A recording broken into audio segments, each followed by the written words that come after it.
Hey everyone, Cheoff Geoff here. Welcome to my kitchen. If you're new to the channel, just hit the old subscribe button. I'm not sure if it's this side or this side. Like and share. So if you want to think like a chef, you know, sometimes guys, why buy something at the grocery store when you can make it yourself at home? So with that in mind, today we're gonna make mayonnaise, and you've probably seen a lot of my shows over the last while. I use mayonnaise all the time, and I love it so much. Really just a few basic ingredients that you probably have in your house already that you can use to make this super versatile condiment. Really, we're gonna kind of jazz it up with a few extra things here, but the real basics are eggs, a little bit of Dijon, some acid, and olive oil, and that's it. So I've got things kind of lined up here, and we'll get started. This one is gonna have 4 eggs in it. I've got three egg yolks in here, but I'm gonna separate one egg yolk to show you guys how to do it.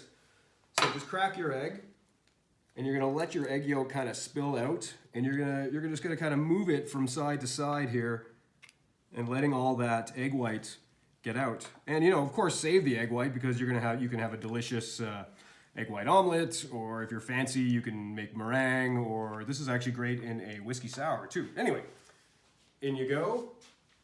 One of the key things here, I've got dirty hands, is you add just a little bit of cold water. And the cold water is going to help the emulsification. So just like basically a teaspoon of cold water. We're going to add 1 clove of chopped garlic and 1 big teaspoon of Dijon. And this is a really good binder. It'll help with the emulsification process. Just a few shakes of Worcester. You don't have it, no big deal. And then just a teaspoon of apple cider vinegar. You can use white vinegar, whatever you got hanging around there. This is gonna add a little bit of acid flavor to it. So when you're emulsifying, the whole idea here is you're binding molecules together. But before we start with that, we're just gonna blend all this stuff together to make sure that the egg yolk is ready to be blended with the oil. The reason I'm making this recipe with you guys is we went shopping the other day at this fruit market, got all of our fresh vegetables there. We couldn't get any mayonnaise, and then we walked by the supermarket, and you know, due to COVID-19 and social distancing and all that jazz, there was a huge lineup of people. And the only thing we needed to get was mayonnaise. So I thought to myself, why don't I just make mayonnaise at home? And here we are. So I'm gonna pulse this just a little bit more. All right. Oh yeah, we're getting there. Now, as I was saying, the process of emulsifying is you're blending together the molecules of your egg yolk and your mixture with your oil. So this is a really key part, and it can, I haven't done this in a while, so it may split, we'll see what happens, but I've removed this guy out of here, and we're gonna slowly add oil to our mixture here. If you add oil too quickly, your mayonnaise is going to split. It's guaranteed. So you got to have a little bit of patience while you're doing this. We're going to do it on low. It can take about 3-4 minutes. And let's just hope it doesn't split on it. Just a little bit at a time.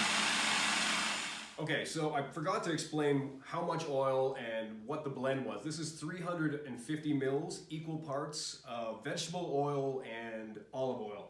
So I blended in half of it, and mercifully it hasn't split on me. So thank you, Mr. Cuisinart. So at this point, I'm halfway through. It's emulsified nicely. I'm going to add a few extra ingredients to kind of jazz it up. This is just half a lemon squeezed. We're just going to add a bit in there.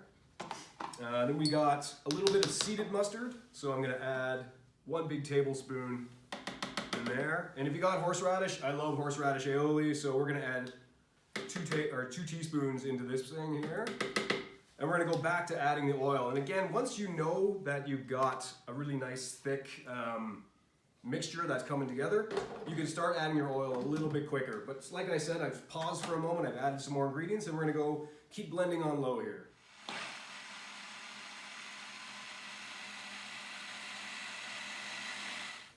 All right, so mercifully this thing did not split on me. So again, Mr. Cuisinart, thank you so much.